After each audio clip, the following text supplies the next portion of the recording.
Nous avons passé par le feu et par l'eau, mais tu nous en as tirés pour nous donner l'abondance. Psaume 66, 12.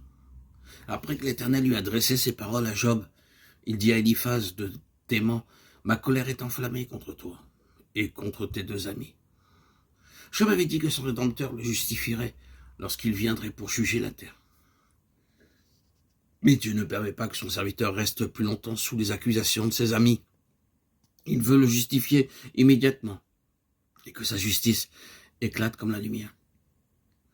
Il s'en prend plus particulièrement à Eliphaz qui a prétendu avoir reçu une direction spirituelle.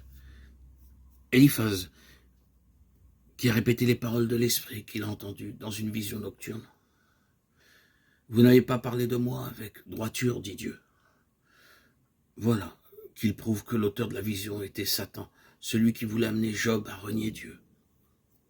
En cette fin de l'âge, alors que le diable envoie ses messagers pour séduire avec de grands signes et des miracles, même les élus, si possible, nous mettons solennellement en garde les rachetés contre les voix et les visitations d'esprits.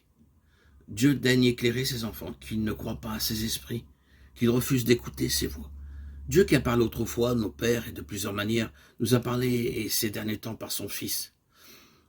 Hébreux 1, 1, 12. Et par le Saint-Esprit qui nous conduit à demeurer en lui et à éprouver les esprits pour savoir s'ils viennent de lui.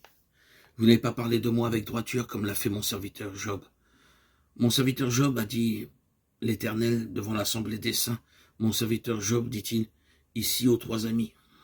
Ainsi bien que Job se prenne en horreur, bien que ses amis et le rebut du peuple les traiter avec mépris, bien qu'il ait bu jusqu'à la coupe de l'affliction.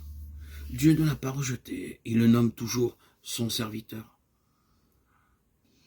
Prenez maintenant 7 taureaux et 7 béliers, allez auprès de mon serviteur Job, et offrez pour vous un holocauste. Job, mon serviteur, priera pour vous.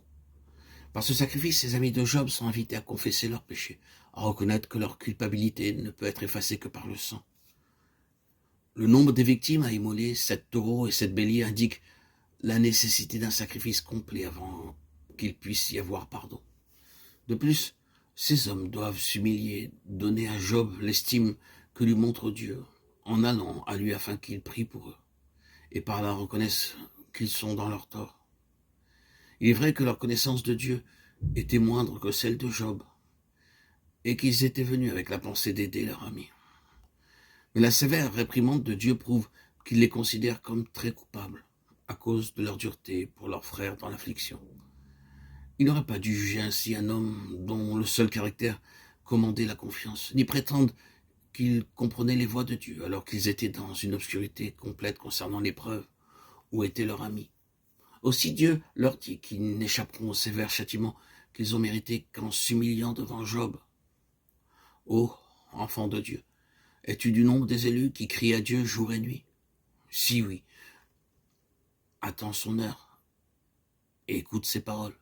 Ainsi parle ton Seigneur, l'Éternel ton Dieu. Voici, je prends de ta main la coupe d'étourdissement. Tu ne la boiras plus. Je la mettrai dans la main de tes oppresseurs qui te disaient « Courbe-toi et nous passerons ». Tu faisais alors de ton dos comme une rue pour les passants. Ésaïe 51, 23. La manière dont Dieu agit ici avec Job et avec ses amis s'est souvent répétée dans l'histoire des enfants de Dieu. Par exemple, Joseph et ses frères.